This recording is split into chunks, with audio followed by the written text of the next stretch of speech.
This is AT Starlord, aka Austin. Welcome back to my channel, and this is a review for The Black Phone 2. And this movie is very interesting. I gotta admit to, this is the very first movie that ever made me cry in a horror film, and I'll get to that in a moment. Um, you would think that this story is about Penny. No, it's about Gwen or Gwenny, um, his sister, but the Grabbers still try and find ways to get to Finney and get to his sister, through his sister. This movie is different from the first one. It's all based in a Christian youth camp, and the Grabber was originally there as a counselor. How we get to this point, you get 20, it's what it takes 1982, maybe 20, maybe when he's like, what, 15 years old. Well, 15 or 16 years old, and they go to school, and he has to beat up kids to make them realize that yeah, he did kill the grabber when he was little. And then his sister is going through her visions and focusing on her powers. And this story is mainly about her. So you see her side of the you see her dream world, and where in the dream world it's like a old retro cameras, and then when it's not in the dream world, you go back to the regular standard um, filmmaking that we have today.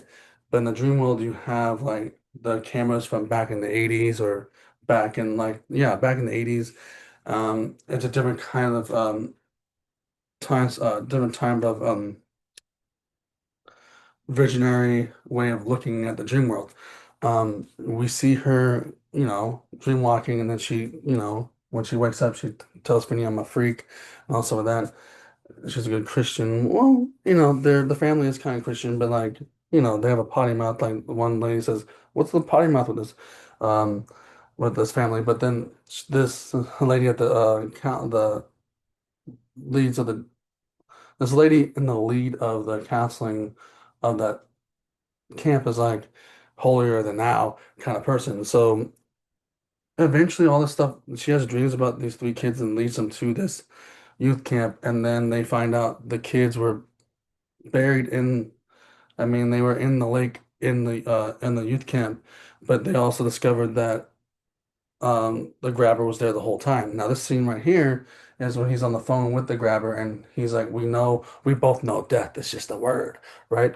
So really, the grabber is dead, and how he works in this is kind of like he's dead, but he's not really dead. How he works is kind of like for um Nightmare on Elm Street, Freddy Krueger in a way, but more different. Like he controls dream, he controls the dream world, but also he's in and outside of that world, because he can be, and now he's an entity, he can be anywhere he wants to be. And I see that he's a little different. Like he's not haunting people's dreams. He is everywhere, pretty much, essentially in the story. Um, is Finney still getting phone calls from these kids? Yeah, because he's like, I can't help you. But also Gwen is the one who's seeing most of the stuff that the grabber's doing. And the grabber's like after him after her to hurt him because he killed her brother.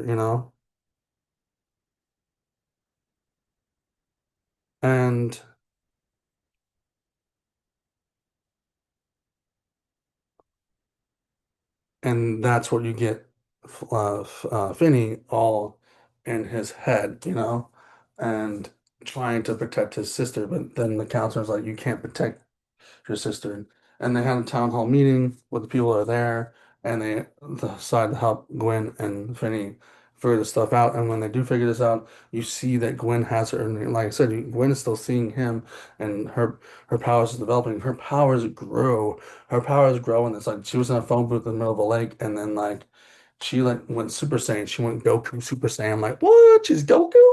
Like, and then she's like, I have the power now. I can have control of my dreams. And then once she learns how she had the control of the dreams, the grabber was weakened, pretty much. The grabber did not know what to do, but the grabber was also a good ice skater. He tried to kill one of the counselors by digging into the ice with an axe. the grabber has a lot of advantage in this, and the three kids they found them just the same way that Finney kind of found the other ones in the other, or I mean, trying to discover how they died in the other in the first one. They actually found these kids' bones and stuff like that. It's an interesting like thing because like one of the camp counselors called Gwen a demon child, which is not true. She just has visions.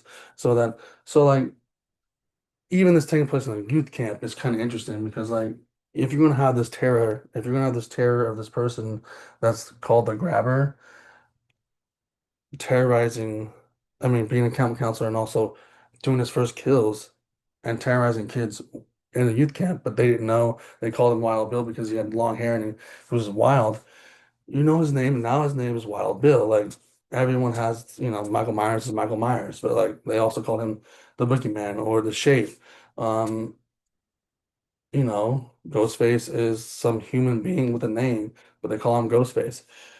Everyone has a different type of name, but Wild Bill. And then Finney sees Wild Bill in the picture, that's the grabber. Then they investigate from there. But like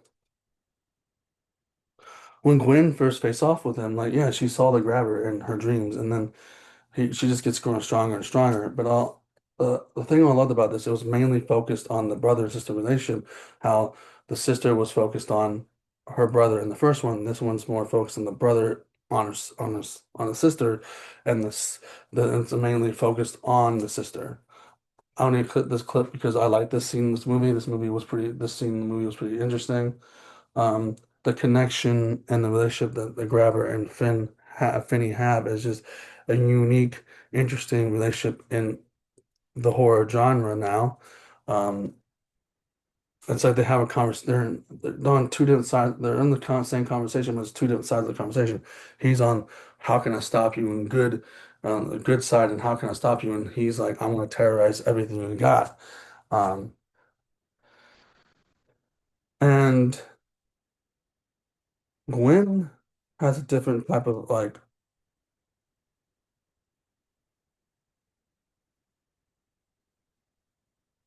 relationship now because she can have the visions, but she saw the origin of her mom. Now, what made me cry is she saw the origin of how her mom died.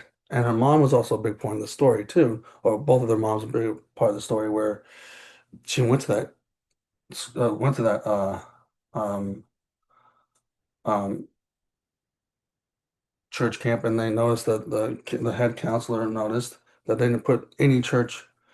They didn't know they didn't put any like church on their volunteer board on their applications because they didn't go to church or whatnot. But here's the thing. Her mom did. Her mom was a good Christian woman, but the mom went there and like, oh, you're Starlight's you're Starlight's children, and then only person that won't stop the grabber is Finney, and they recognized who they were. But as Gwen knowing that what happens to like, because Gwen got a phone call from her mom when she was a little girl, and then later on, and you see Gwen's powers is growing and growing, but also since she's the only one that actually physically can see the grabber, they actually the other people are her pretty much she's the guide to the other people. So, but she saw the witness of her mom's death, and it wasn't her dad's fault. Like it says in the beginning of not the beginning, but the first movie. It's not her mom. It's not her dad. It's not his dad's fault. Her dad blames himself. It's actually the grabber. The grabber went to visit to took a visit to their house and killed the mom because she sees the grabber when he was young, taking her mom to a different location, then killing, then eventually, well, taking her back to their house and killing her. And the current grabber's like, yeah, this is what I did. And she knows the origins of the mom. So what made me cry at the very end of this movie was she got a phone call. It wasn't for Gwen. It wasn't for Finn. It was a phone call for Gwen. And Gwen's like, yeah, you saved those kids. I don't think I saved anyone. No, you saved those kids. They are now right where they belong. And that made me cry because she got a phone call from heaven from her mother. as she hasn't heard from him in a long time. Then she whispered to her brother, and then it was an end and satisfying, good ending. But do I believe the grabber is gone? Not completely, because the way he's just frozen in the lake. If we're gonna go, if you already did Freddy Krueger, you can do Jason Voorhees easily. They can bring him back easily as and as another entity, but as Jason Voorhees, kinda, you know. Um, so that's pretty much a Black Phone 2. Black Phone 2 was very thrilling, very scary movie. I wasn't bored of it like I was with Long Legs. Long Legs was very boring to me.